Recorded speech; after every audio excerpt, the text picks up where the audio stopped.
focus of this class is going to be on invitations. Before we get to that, let's review the anger cycle. So, the anger cycle starts here with cruising along.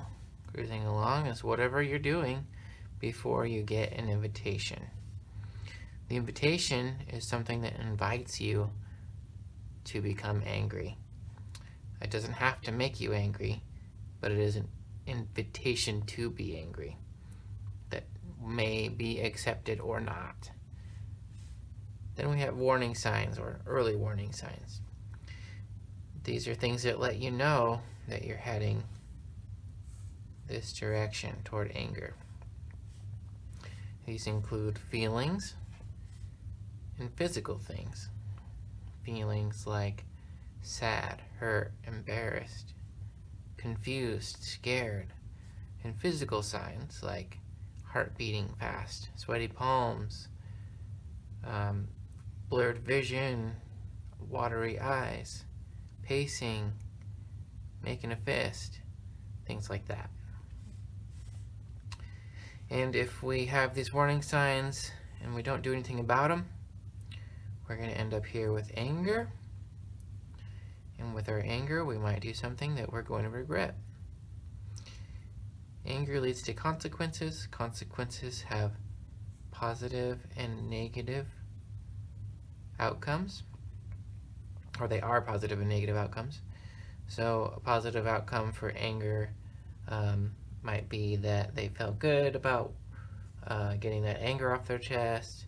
Maybe they got what they wanted. Maybe they felt like they got more respect. And a negative consequence might be getting hurt, getting a new charge, going to detention, losing respect, or people being afraid of you. Could be a positive or a negative, depending on how you think about that. And then, of course, at the end of it, we go back to normal, where everything's back to the way it was. At least you're not angry anymore. You may have some feelings about what happened still, but you're no longer in the state of anger.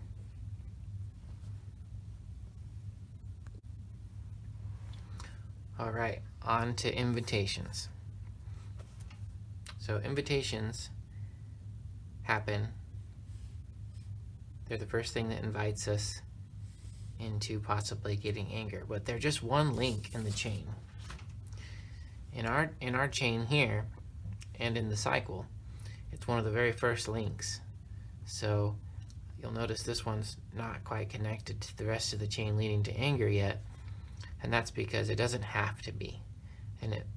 But it usually does if you don't have the skills to keep it away from getting connected to the rest of the links. So we don't go right from an invitation to anger.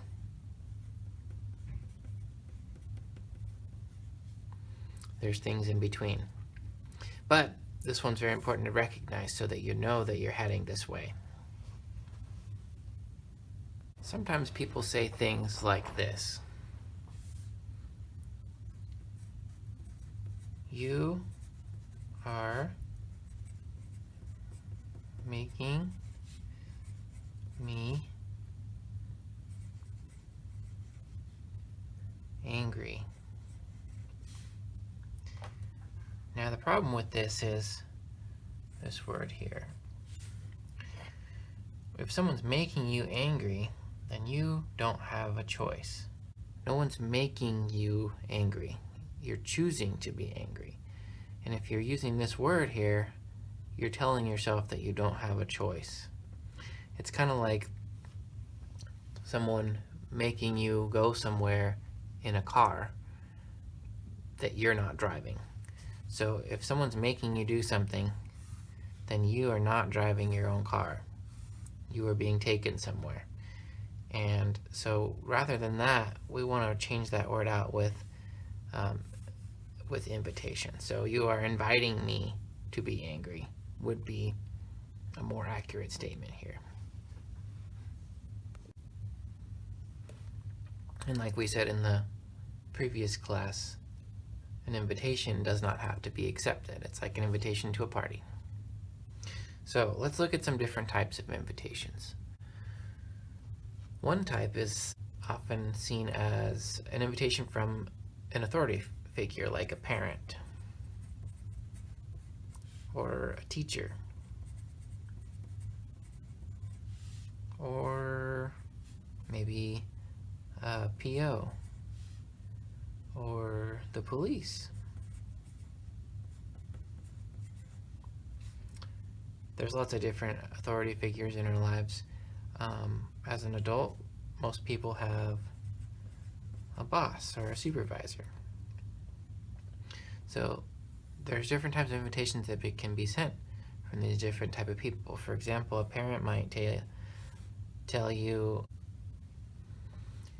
your room is a mess.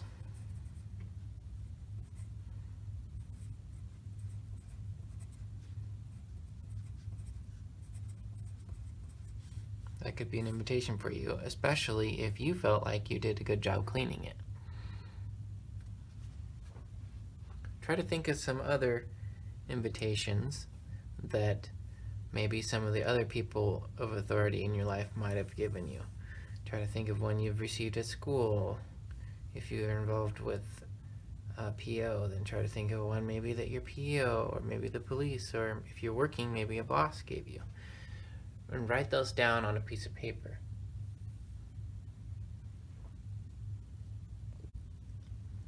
Think of the last time you received an invitation to be angry.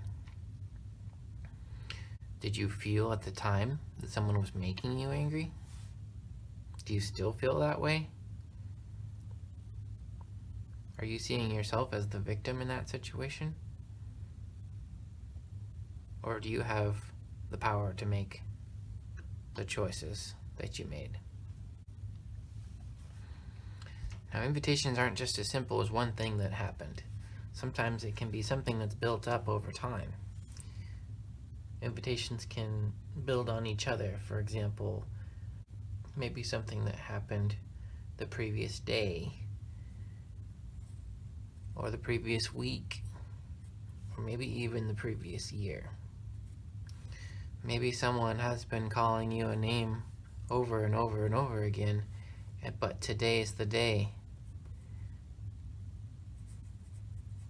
that it really gets to you. But it's a combination of all the last times that's led you up to this point. Invitations don't have to be something someone said also. They could be something as simple as a look someone gave somebody, or maybe it's given them a bunch of times.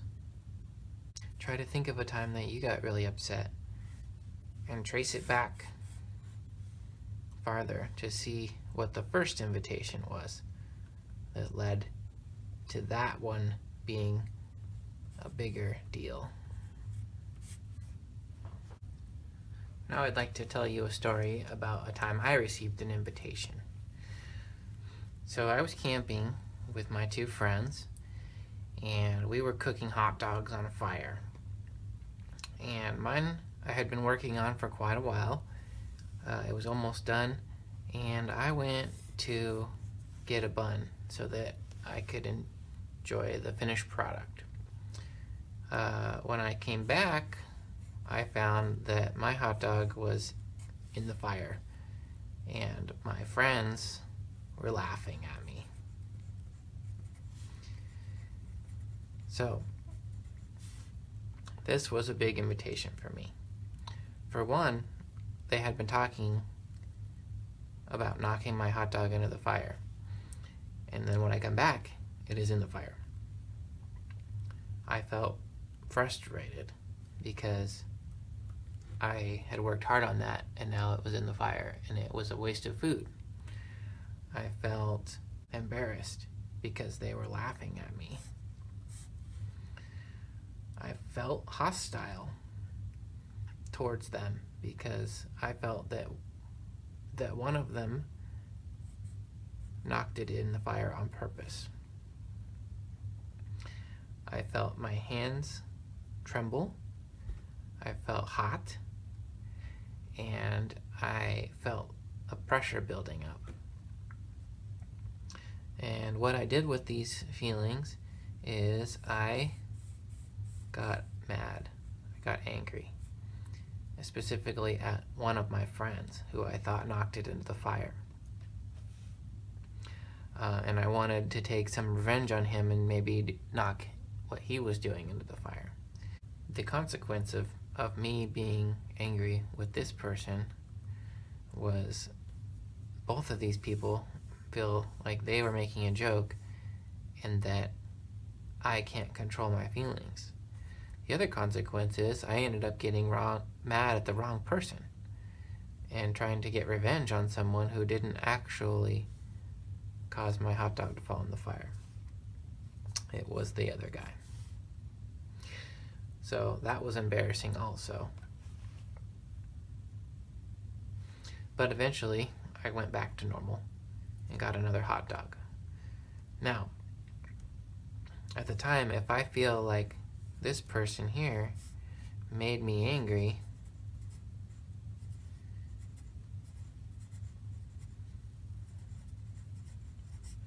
then I'm not controlling how I feel.